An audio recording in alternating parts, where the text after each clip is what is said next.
मित्रों नमस्कार। जन सुलभ पुस्तकालय के इस वाल पर आप सभी का मैं स्वागत करता हूं। जन सुलभ पुस्तकालय पिछले सत्रों में कई आयोजन इस तरह के करते रहे हैं और इस बार एक जो कोरोना का जैसा भयंकर प्रकोप हमें दिल्ली पूरे देश में जिस तरह से देखने में आया है, उसके कारण जो जिस त्रासदी से जिस संकट से देश गुजर रहा है उसके हम सब गवाह हैं। और उसकी जो पीड़ा है, उसकी यातना है, उसका जो दंश है, उसको प्रतिदिन जो जनसाधारण से लेकर के खासो आम तक वो आज इसे झेल रहे हैं। और देखिए कि जान माल का जिस तरह का भयानक नुकसान, भयंकर नुकसान जिस पैमाने पर हुआ है, वह बहुत ही शोक का, बहुत ही दुखद विषय है। और क्योंकि इस महामारी ने एक तरह से हम सब लोगों के जीने का जो गति होती थी उसको पूरी तरह से डिस्टर्ब कर दिया है। और उस डिस्टर्ब कर देने के कारण पूरा जो जनजीवन है अस्त व्यस्त सा हो गया है। और यूँ लगता है कि अब जीवन में उस तरह से किसी ऐसे चीज़ की जगह पता नहीं बची रहेगी कि नहीं, क्योंकि पूरा का पूरा जो देश है वह स्वास्थ्य चिंताओं में, उसकी सुविधाओं के लिए और अपनी सेहत को बचाए रखने के लिए एक बहुत उस संघर्ष से गुजर रहा है, उस बहुत विकट परेशानी से गुजर रहा है। और स्वास्थ्य की जो हालत है देश की, उसके बारे में तो आप सब जानते ही हैं। मित्रों, इस बीच में हुआ दुर्भाग्य ये हुआ है कि इस महामारी के चलते हमारे बीच के हम में से कितने जो ऐसे अपने अपने क्षेत्र के जो नगीने थे, नक्षत्र थे और जिनसे उनकी जो विधा है परिभाषित होती थी, हाँ, चाहे हम राजन मिश्र की बात कर लें या कपिला वात्स्यायन जी की बात करें या शीला संधू की को लें, मंगलेश जी पहले जो सत्र में हमसे विदा हो गए, तो इस तरह से, और मंजू रहते शाम इधर, फिर और भी कल ही जो जिस तरह से और भी मित्रों के गुजर जाने की दुखद सूचना आई, राजकुमार केसवानी जी या राजेश झरपुरे तक, मतलब मुश्किल यही है और पीड़ा यही है कि यह यात्रा उस तरह से थमने का नाम नहीं ले रही है। यह पहली बार मतलब इस तरह से हो रहा है कि हम लोग किसी युद्ध काल में हैं जिसमें कल सुबह की क्या सूरत होगी, किसका जीवन क्या होगा, ये सब कुछ तय नहीं है। ये सब कुछ अनिश्चित है और एक तरह से अंधेरे में चलने जैसा ही मामला हो गया है। तो हम सभी लोग कमोबेश उस तकलीफ़ से गुजर रहे हैं। और इसी वजह से ये आप लोगों ने देखा होगा कि इस बीच में जो लाइव प्रोग्राम्स हैं वो पूरी तरह से बाधित हुए हैं और उसे प्रायः संगठनों ने, संस्थाओं ने या जिनके वॉल हैं उन्होंने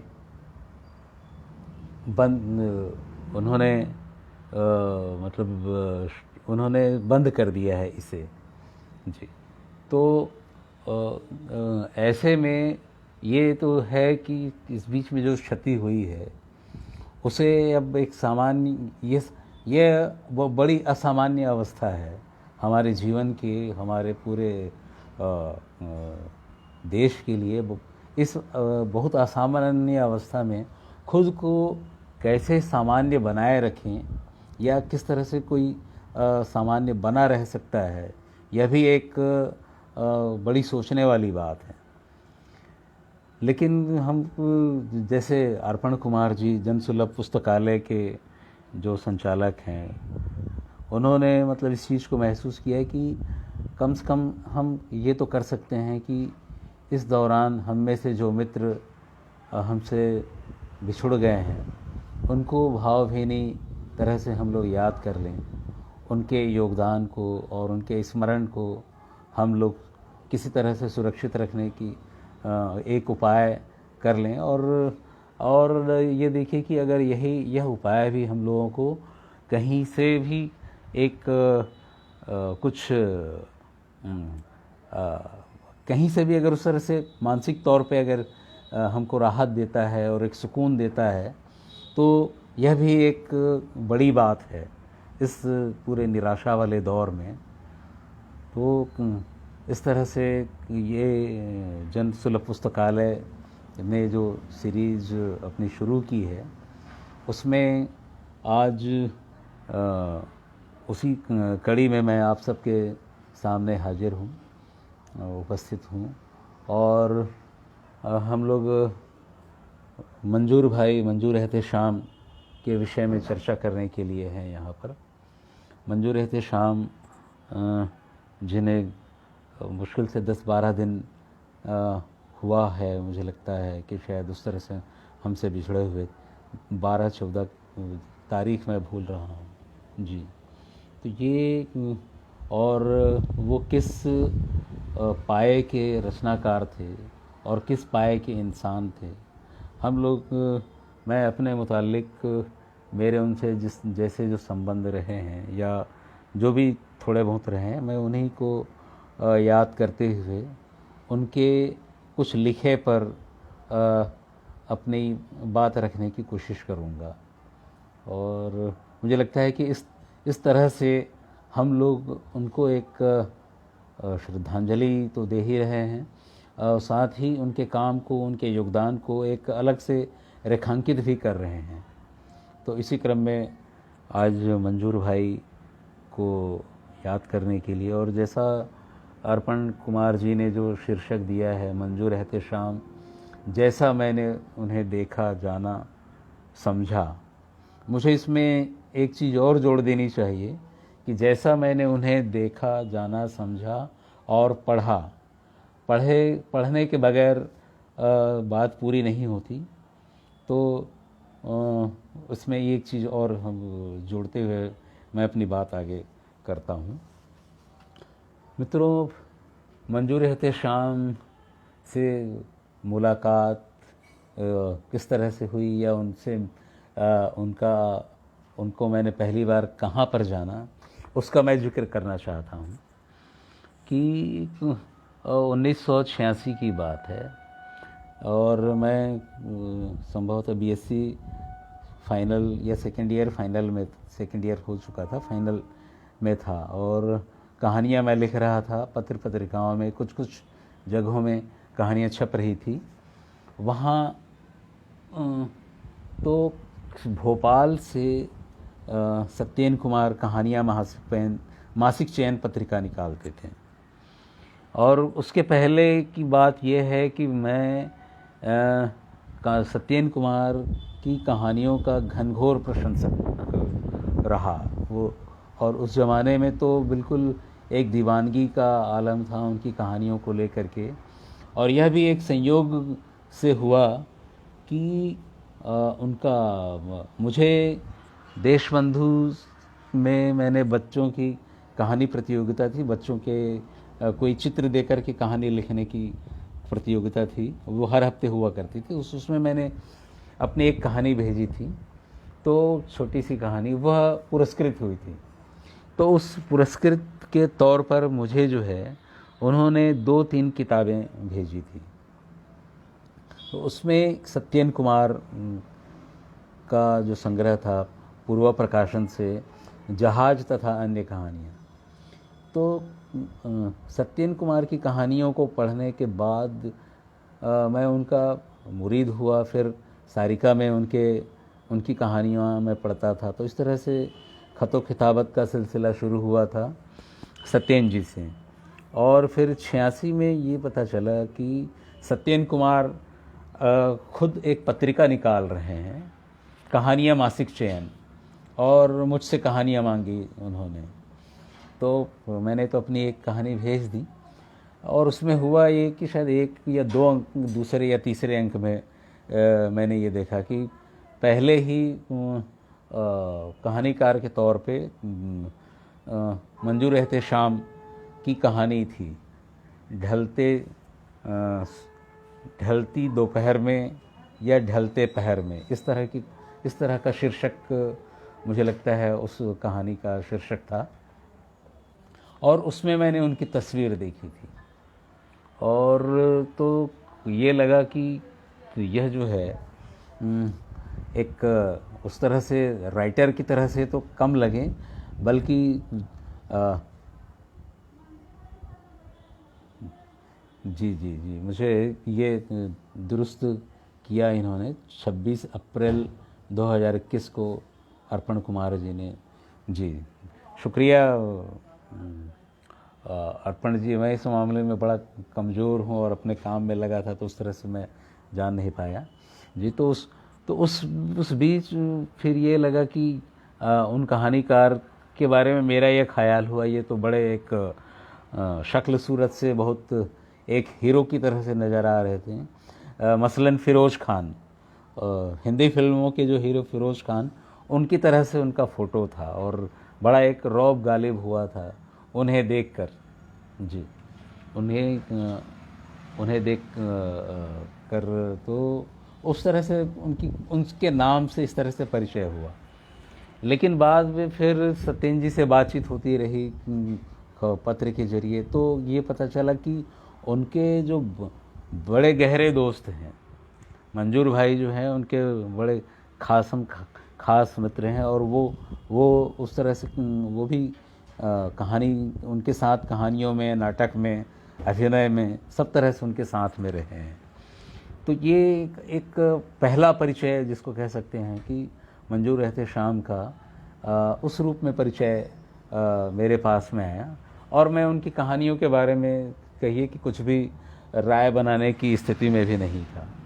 मेरे लिए जो थे वो सत्येन कुमार थे, और वो मंजूर भाई उनके मित्र थे। ये एक छवि उस तरह से चलती रही। मतलब ये स्थिति बदली तब जब सन 86 में या 87 में सन 86 में उनका जो नावल है सूखा बरगद आता है, और सूखा बरगद का मैं तुरंत पाठ तो नहीं कर पाया, और उसके बाद शायद 2-3 वर्षों के बाद, शायद 89 या 90, इस पीरियड में मैं उनका एक तरह से ये इस उपन्यास को मैंने पाठ किया, और फिर तब मेरी कुछ राय बनी इस तरह से। तो इस तरह से फिर किसी कार्यक्रम में भोपाल जाना हुआ, या बिलासपुर में किसी कार्यक्रम में साहित्य परिषद के वो सत्येन कुमार और मंजूर एहतेशाम आए थे। तो पहली बार एक तरह से मेरी रूबरू मुलाकात सत्येन जी और मंजूर एहतेशाम, इन दोनों से बिलासपुर में ही हुई थी, और फिर वो सिलसिला उस तरह से चल निकला। तो इस ढंग से परिचय हुआ, और अब मैं तो उस समय बिल्कुल नौसिखिया और नया ही था, और देखने में भी बहुत उस किस्म का संकोची व्यक्ति ही था, और तो बहुत मेरा उस तरह से जुड़ाव कहना चाहिए वैसा उस ढंग से उस समय में नहीं हो पाया। मैं अपनी तरह से खींचा ही जैसे खुद को समेट करके रहा। ये ज़रूर है कि पत्राचार फिर शुरू हो गए मंजूर भाई से, और उनसे कुछ मामलों में वो हम लोगों को पत्र लिखते और राय मशवरा देते। तो ये एक मोटा मोटी मुझे कहना चाहूँगा कि शुरुआती तौर पे जो छवि बनी, या मैंने उनको जिस रूप में जाना, वो ये थे सत्येन जी। तो सत्येन और मंजूर भाई। लेकिन मुझे लगता है कि शायद असल रूप में मंजूर भाई को जो जानना है वह आप सूखा बरगद के बाद ही इस तरह से हिंदी साहित्य में उसकी चर्चा जो होती है सो तो होती है, लेकिन जो अमिट छाप जो छोड़ा उन्होंने उस उपन्यास के माध्यम से, तो वह जो उपन्यास है वो अपने आप में एक ऐसा माइलस्टोन है हिंदी उपन्यास के राइटिंग के लिहाज से भी। वो एक उसने अपना एक मील का पत्थर उसने मतलब सिद्ध किया। मैं एक उस उपन्यास को लेकर के और उसके पहले थोड़ा सा जो और लिखे जाते जो उपन्यास हैं उनको लेकर के मैं चर्चा करते हुए कहना चाहता हूँ कि शायद इसके पहले जो हम लोगों के पास हिंदी में जो लिखा जाता था और ख़ास तौर से विभाजन को लेकर के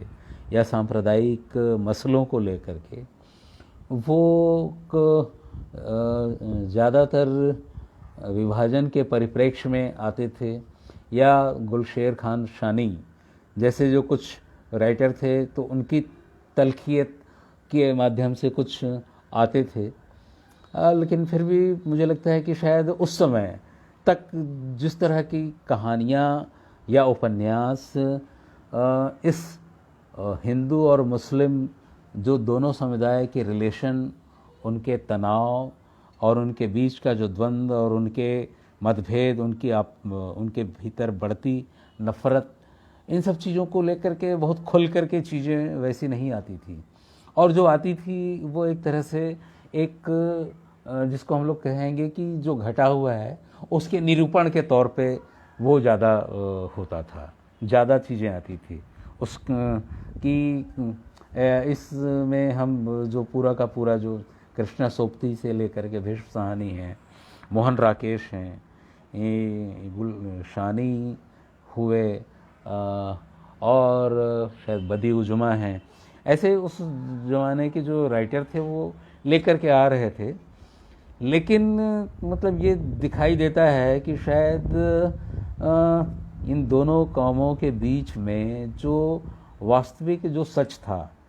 वह किसी तौर पे एक किसी मतलब ये होता था कि उसको थोड़ा सा पर्दे में रखा जाता था। वह जो तलखी है या वह जो भीतर से निकलने वाला जो सच है या उद्गार है उसको किसी मतलब किसी तरह से दूर रखने की कोशिश की जाती थी, और ताकि एक साहित्यिक समझ के आधार पे एक उस व्यावहारिकता को बनाए रखने की कोशिश होती थी। लेकिन मुझे लगता है कि मंजूर भाई के उपन्यास की तकलीफ़ ही यही है कि उस उपन्यास में हिंदू और मुसलमान इन दोनों कौमों के बीच में निरंतर जो पनपता और उनके जो बनते बिगड़ते रिश्ते हैं वो कैसा रूप ले रही थी, उसका क्या रूप आ रहा था, किस तरह की शक्ल उसकी हो रही थी। तो इसकी शायद मुझे लगता है कि कायदे से सही जो पड़ताल है वह इसी उपन्यास में बहुत खुल करके आती है। मुझे एक बिंब सूझता है कि शायद इस समय के आते आते तक दोनों तब तक हमारी आज़ादी को कहिए कि 30-35 बरस बीतने को आ रहे थे और काफ़ी जो चीज़ें हैं वो आकार ले चुकी थी। तो वो उनका जो बिगड़ना है वो धीरे धीरे किसी तरह से भीतर इकट्ठा होता रहा। वो सारी विडंबनाएं, वो विसंगतियां, वो तुष्टीकरण, वो राजनीतिक पैंतरेबाजियाँ और एक दूसरे को लेकर के जो गहन असंतोष या जो प्रचारित किया जाता हुआ जो नफ़रत, वो सब जो चीज़ें हैं धीरे धीरे जमा होते होते एक लावे की शक्ल में जो है इस उपन्यास के माध्यम से आता है। जैसे ज्वालामुखी फूटता है उस तरह से जो सूखा बरगद है वह जो उपन्यास है अपने भीतर से इन्हीं सब अंतर्द्वंद्वों को, तनावों को, बेचैनियों को, विसंगतियों को वह जो है बाहर निकालता है, बहुत बहुत ही सख्ती से, बहुत निर्ममता से, बहुत बेलाग बेबाक हो करके। तो मुझे लगता है कि ये एक बहुत बड़ा बदलाव था हिंदी उपन्यासों में, ख़ास तौर से इस मसले को लेकर के, इस मसले को लेकर के बहुत बड़ा बदलाव था कि अभी तक जो चीज़ें थी वो थोड़ा सा उसको कम, उसमें जो सच है उसको थोड़ा सा दूर रखा जाता था, लेकिन इसमें ये जो चीज़ है उसको पूरी तरह से जैसे खोल दिया गया। या जो चीज़ नासूर बन रही थी, नासूर बन रहा था, तो सूखा बरगद में आते आते वह जो नासूर है वो इस तरह से बड़ा एक घाव का रूप ले चुका था, और उसके रूप में यह आता है हमारे सामने। और हिंदी साहित्य को एक बेमिसाल, एक अनूठा हमको उपन्यास मिलता है सूखा बरगद के रूप में। इसके पहले हम देखेंगे तो हमको कृष्णा सोबती जी के यहाँ, अपने राही मासूम रजा के यहाँ, या काला जल में शानी के यहाँ, उनके यहाँ ये जो चीज़ें हैं एक दूसरी तरह से उसके किसी दूसरे रूप में मिलती है। ये जो चीज़ें, चाहे वो ये जो मसले हैं उनके अपने मजहबों के अंदरूनी जो कुछ द्वंद्व हैं और पारिवारिक रिश्तों का जो संकट है वो, लेकिन मुझे लगता है कि राही मासूम रजा के आधा गांव के बाद बहुत खुल करके इस मसले पर जो उपन्यास आता है और बहुत निर्मम तरीके से वह सूखा बरगद के रूप में हमारे सामने आता है। तो इस रूप में मैंने मतलब उन्हें देखा और पाया, और मैं उनका उस रूप में मुरीद हुआ। मुरीद क्या कहिए कि मुझे मेरी उम्र उस समय 25-26 साल की रही होगी जब मैंने यह उपन्यास पढ़ा था। तब देखिए कि शायद मेरी समझ उस तरह से नहीं थी, और या उपन्यासों को लेकर के, उनके मिजाज चरित्र को लेकर के मैं बहुत उस तरह से जानता समझता भी नहीं था। लेकिन ये चीज़ तो समझ में आई कि यह जो है, यह और जो उपन्यास लिखे जाते रहे हैं उनसे ये बिल्कुल भिन्न तरीके का है, बिल्कुल भिन्न अपनी शैली में, कहन में, प्रस्तुतिकरण में, सब में यह जुदा और बहुत एक तल्खियत के साथ में, बहुत तल्खियत के साथ में। तल्खी लफ्ज़ से मुझे जो है साहिर लुधियानवी ने जो अपना नज़मों का पहला जो संकलन निकाला था उसका नाम ही उन्होंने रखा था तल्खियाँ।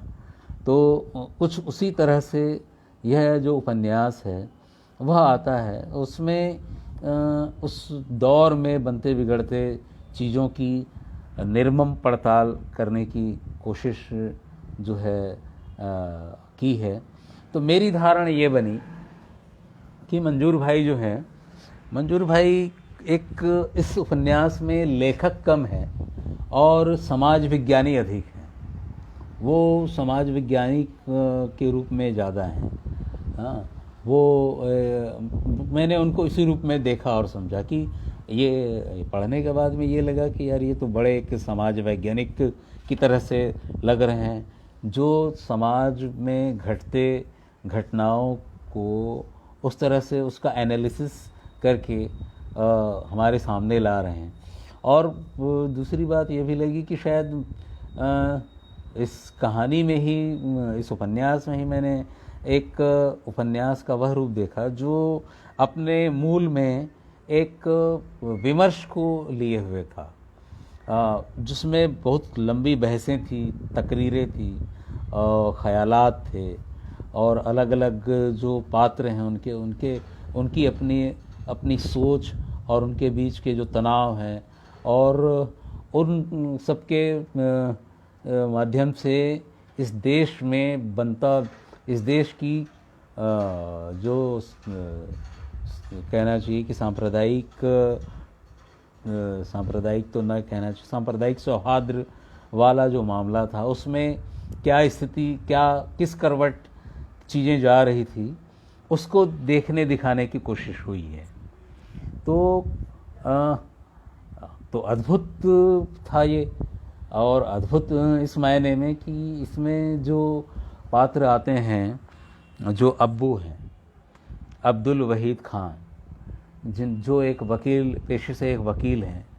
और लेकिन उनके भीतर जिस तरह की सलाहियत है, उनके भीतर जो ख़यालात हैं, वो इतने मुझे लगता है कि शायद उस तरह का एक साफ गोई या दृढ़ निश्चयात्मकता तो जो हम लोग अपने समय के जो कम्युनिस्ट पार्टी के जो लीडरान्स थे, उनके भीतर भी इस तरह की जो चीज़ें नहीं थी। मैं उनकी जो चर्चा करना चाहता हूँ, बताना चाहता हूँ कि वो क्या, किस तरह से वो कहते थे कि अब्दुल वहीद खान और सूखा बरगद, वो एक रात अपने बच्चों को, रशीदा और सुहेल, रशीदा उनकी बेटी है, बड़ी है, और सुहेल जो उनका बेटा है, रशीदा से छोटा, तो उनको ये जो है बता रहे हैं और वो ख्याल दे रहे हैं, मेरे लिए इंसान सारी खुदाओं से बड़ा है और यह चंद रोज़ा ज़िंदगी जन्नत के कभी न ख़त्म होने वाले ऐशो आराम से आला और अजीम। यह जो कहिए कि इस पंक्ति ने जो है मतलब मेरे तो दिमाग की खिड़कियां खोल दी, या कहो कि मैं जिस तरह से सोचने का आदी था उसके परखच्चे उड़ा दिए। वो आगे कहते हैं कि मैं इंसान के अलावा किसी खुदा में यकीन नहीं रखता। तो शायद मैं उस उम्र में था और मैंने इस तरह का लिटरेचर पढ़ा नहीं था, तो ये जो पंक्ति थी अब्दुल वहीद खान की, मुझे किसी धमाके की तरह से लगती थी, धमाके की तरह से लगी थी। और एक देखिए कि मेरी नज़रों में किसी मजहब को मानना ही एक लैक ऑफ कॉमन सेंस है। याद करिए कि वह जो दौर था जिसमें जो धार्मिक कट्टरताएँ हैं वो 40 साल होने के बावजूद या बीत जाने के बावजूद वो उनकी जगह बनी रही थी, वो और बजरिए राजनीति पुख्ता होती जा रही थी। तब वो ऐसे मतलब किसी शख्स का ऐसा बयान कि मेरी नज़रों में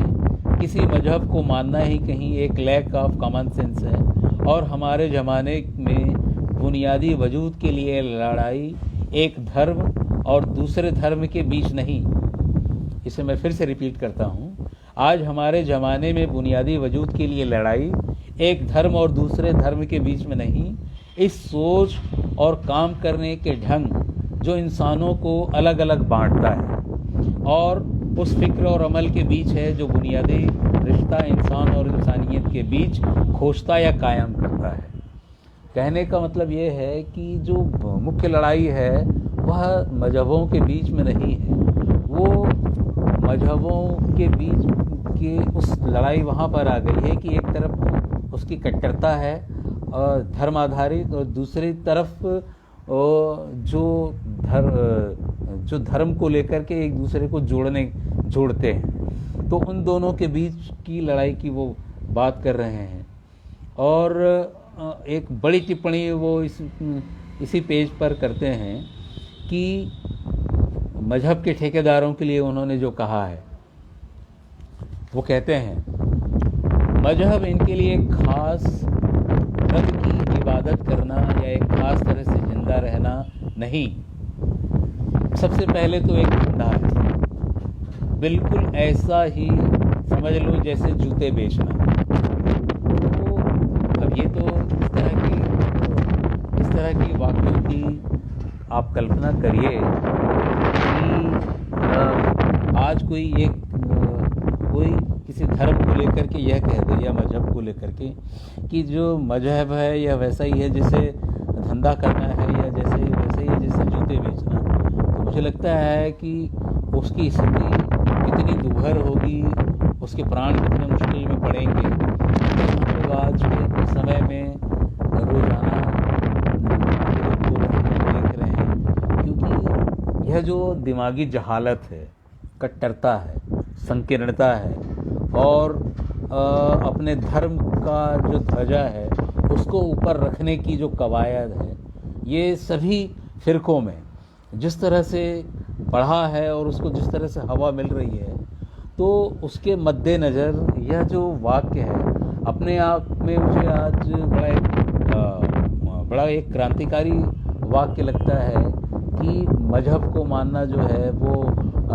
उनके लिए सबसे पहले एक धंधा है, वो उनके लिए इस्तेमाल किया जा रहा है जो इसकी राजनीति करते हैं। और इसी उपन्यास में उसी तरह के जो किरदार हैं, रजब अली आते हैं। वह रजब अली जिनके लिए जो धर्म है ये वास्तव में जूते बेचने की तरह से है, जो अपने कौम की नुमाइंदगी का रिप्रेजेंटेटिव इसलिए है क्योंकि वो उसी कौम का है और उन्हें उसके वोट लेना है। लेकिन बाद परिस्थितियों में वह जो है जनसंघ का में शामिल हो जाता है। तो उसकी एक जो दूसरी जो उसकी जो दूसरी जो सूची कहना चाहिए कि उनका जो एक ही शख्स जो राजनीति कर रहा है वह अपने में कैसे उसके कितने चेहरे हो सकते हैं और कितना कुरूप और विद्रूप और काला चेहरा और भयानक चेहरा उसका हो सकता है, यह सन 70-75 के ज़माने में वो देख रहे थे। मंजूर भाई ने जो अनुभव किया, महसूस किया, तो उसको उन्होंने इस उपन्यास में बहुत तीव्रता के साथ उठाने की कोशिश की है। इसको लेकर के जो मैं कहूँगा कि धनंजय वर्मा ने इस किताब पर यह लिखा भी है कि इस उपन्यास के पूरे रचाव के बारे में वो मैं आप लोगों से साझा करना चाहता हूँ। यह निपट प्रकृतिवादी या उदासीन और निष्क्रिय यथार्थवादी तस्वीर पेश नहीं करता। उसमें एक गहरी वस्तुनिष्ठ आलोचनात्मक दृष्टि है, परिवर्तन की बेचैनी है। तो ये एक उन्होंने अपनी आलोचकी भाषा में लिखी है ये कि ये प्रकृतिवादी उपन्यास उस अर्थ में नहीं है, या उन्होंने उस चले आते उपन्यास के ढर्रे को भी बड़े क्रांतिकारी ढंग से अपने इस विस्फोटक प्रतिक्रिया से बदला। और मैं ये कहूँगा कि जो तौर हम लोग जो दर्जा कहानी में हम लोग एक तरह से उदय प्रकाश को देते हैं या ऐसे स्वयं प्रकाश को देते हैं जिन्होंने उस ढर्रे को अपनी कलम की ताकत से, अपनी सोच से बदलने की जो कोशिश की, तो उसी तरीके से मंजूर एहतेशाम ने का जो यह सूखा बरगद है वह हमारे सामने इसी रूप में आता है कि भाई अब तक जो रहा ठीक रहा, अब उस तरह से चीज़ें नहीं होगी कि चीज़ों को ढका जाए, बल्कि चीज़ों को ढकने से वह जो एक नासूर जो अंदर ही अंदर पकने लग जाता है और फिर वही जो है एक बूमरैंग के रूप में हमारे ही मुंह पर आकर गिरता है। तो उससे ज़्यादा बेहतर है कि चीज़ों को बहुत साफ साफ बताया जाए कि हम तुम्हारे बारे में क्या सोचते हैं और हम तुम्हारे बारे में क्या सोचते हैं। तो उसमें ऐसे कई मौके आते हैं जो मुझे लगता है कि हिंदी साहित्य में बहुत तल्खी के साथ में पहली बार आए हैं कि सुहेल और विजय जो है वो एक दूसरे से पूछते हैं और दावा करने लगते हैं, तुम कोई ऐसा उदाहरण बताओ जिसमें किसी मुसलमान पिता ने अपनी बेटी का हाथ बाखुशी किसी हिंदू को दे दिया हो। तो इसके जवाब में सुहेल भी पूछता है कि तुम कोई ऐसा उदाहरण बताओ जिसमें किसी हिंदू पिता ने अपनी बेटी को किसी मुसलमान के घर के लिए इस तरह से विदा किया हो। तो ये जो चीज़ें हैं अपने उरूज पर जिस तरह से आ गई थी और घनीभूत होकर की जो चीज़ें एक जैसे एक जो शंक्वाकार चीज़ें होती है कि तिकोन के रूप में उठती जाती है और एक उसके टिप पॉइंट पर जाकर ख़त्म होती है। तो यह जो मसला था, सांप्रदायिकता वाला मसला, ये भीतर भीतर इसको इस तरह से पोषित किया जाता रहा था। तो उसको ऊपरी ऊपर ढकने तोपने से या उसके लिए खाली सौहार्दपूर्ण हिंदू मुस्लिम भाईचारा या एक हैं या उस तरह के नारों का जो खोखलापन है, वो इस दौर में इस किताब के माध्यम से बहुत तीखेपन के साथ में उजागर हुआ है। और इसमें देखिए कि वो उनकी इसके साथ उस शख्स का मैं जिक्र करता हूँ, अब्दुल वहीद खां के भीतर। मुझे लगता है कि आज अब्दुल वहीद खां जैसा जो शख्सियत है, जिसके भीतर अपने उसूलों को लेकर के, अपनी मान्यताओं को लेकर के ऐसी गहरी आस्था, इतनी जो उनके रूह में नुमायाँ है, उनके जो रूह में शामिल है, उस तरह की जो गहरी आस्था वाले जो व्यक्तित्व हैं, आज हमको ऐसे मिलना बड़े दूभर हैं। वह और ही दौर था जब उस तरह के लोग हुआ करते थे, जिनके भीतर एक आस्था होती थी, एक उसूल होता था, और वो ताउम्र उसको जो है ढोया करते थे, उसका अंजाम चाहे कुछ हो। तो उसी तरह से ये भी है कि जब वो कहते हैं कि अपने उसूलों के या अपने ख्यालातों के ज़रिए कि इनकलाब तो हम अकेले लाने से रहे, लेकिन जो थोड़ा या बहुत अपने बस में है वह ज़रूर करेंगे। अगर किसी चीज़ को ख़त्म नहीं कर सकते तो कम से कम खुद उसका हिस्सा नहीं बनेंगे। यह एक संकल्प है, यह एक प्रण है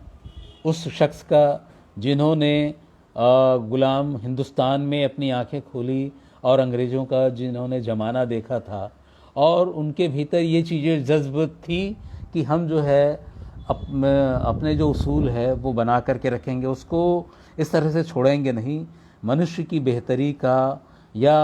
पूरे इंसान के होने का। तो इस तरह की जो चीज़ें जो है, और यही जो चीज़ें हैं सुहेल के भीतर आती है कि सुहेल का जो पूर्ववर्ती रूप है, जिसमें उनके अपने पिता का ही अक्स हमको देखने में आता है। तो वो अपने ही लोगों से जिस तरह से वो सवाल करते नज़र आते हैं कि भाई पहले जो है व्यक्ति, पहले तो तुम जो हो इंसान हो, उसके बाद हिंदुस्तानी हो, उसके बाद फिर मुसलमान हो। ये इस तरह का एक डिवीज़न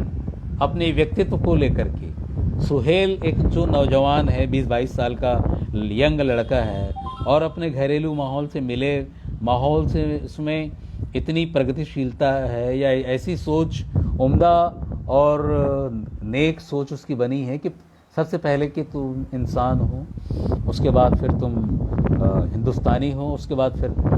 बाद फिर मुसलमान हो। तो ये जो चीज़ें जिस तरह से उनके भीतर आकार ले रही थी, तो और उसके बाद फिर समाज का जो बनता बिगड़ता जो द्वंद्व है, इस पूरे परिदृश्य में आपको इसमें बांग्लादेश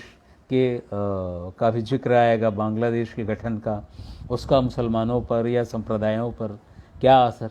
तो इस तरह से यह जो उपन्यास है, तो जिस तरह से मुझ पर इसने असर किया वो वही था कि मैं अभी भी यही मानता ही हूँ कि यह जो काम है कोई ऐसा लेखक नहीं कर सकता जिसका समाज से उस निष्ठा वाला सरोकार न हो, उस गहरी निष्ठा वाला सरोकार न हो जो एक गहन बेचैनी के साथ परिवर्तन के लिए बेताब है। तो ऐसे ही जो शख्स है, उनके भीतर से निकल कर के आने वाली जो बेचैनी है, वो ही इस तरह की चीज़ें जो है रचना करवा सकती है। तो इस रूप में वो किताब मेरे सामने आई और मैं उनका घनों मुरीद हुआ, यहाँ तक कि अब मेरे लिए वह जो किताब है उस तरह की हो गई कि समझ लो कि जैसे किसी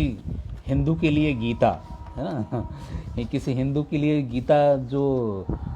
रखता है, कम से कम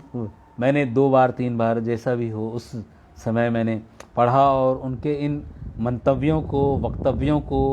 अपने भीतर थाहने की, समझने की कोशिश की। और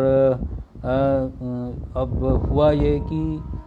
जब 92 में बाबरी मस्जिद ढहा दी जाती है, तब हम लोगों ने मिल कर के इस तरह के, जैसे जहाँ कहीं भी ऐसे आयोजन किए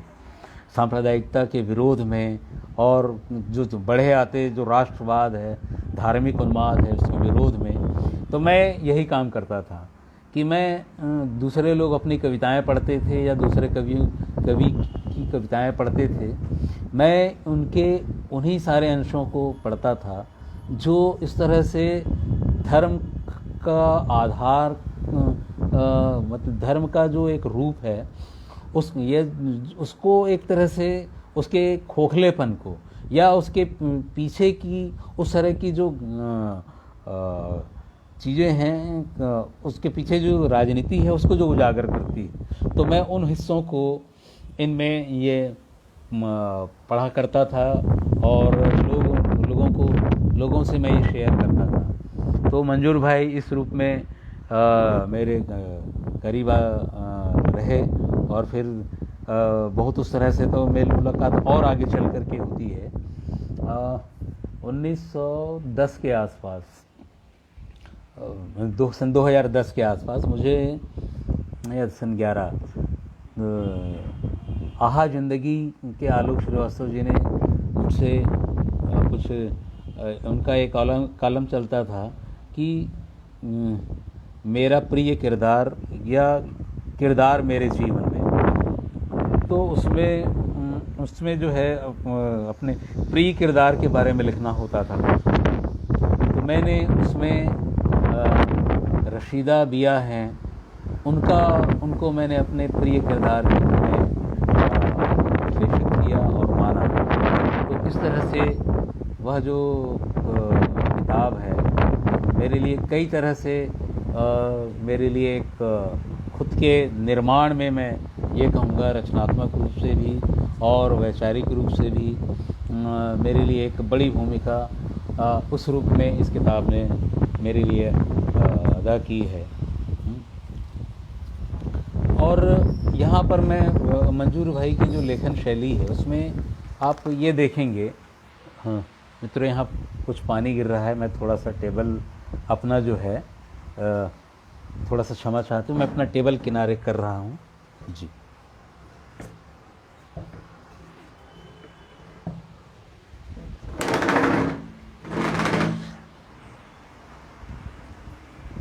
जी थैंक यू, शुक्रिया। तो उस समय में मैं छत के बरामदे में ही बैठ गया हूँ और पानी के थोड़े छींटे आने लगे हैं चलिए, क्योंकि इधर बहुत गर्मी थी। तो मैं ये जिक्र कर रहा था कि मंजूर भाई ने कहानियाँ भी लिखी है, लेकिन उनकी कहानियों को उस तरह से मकबूलियत नहीं मिली है, बहुत अच्छी कहानियों के बावजूद। उसकी वजह मुझे ये लगती है कि उनका जो बुनियादी मिजाज जो रहा है मंजूर भाई का, वह इसी तरह का रहा है कि चीज़ों को ठहर कर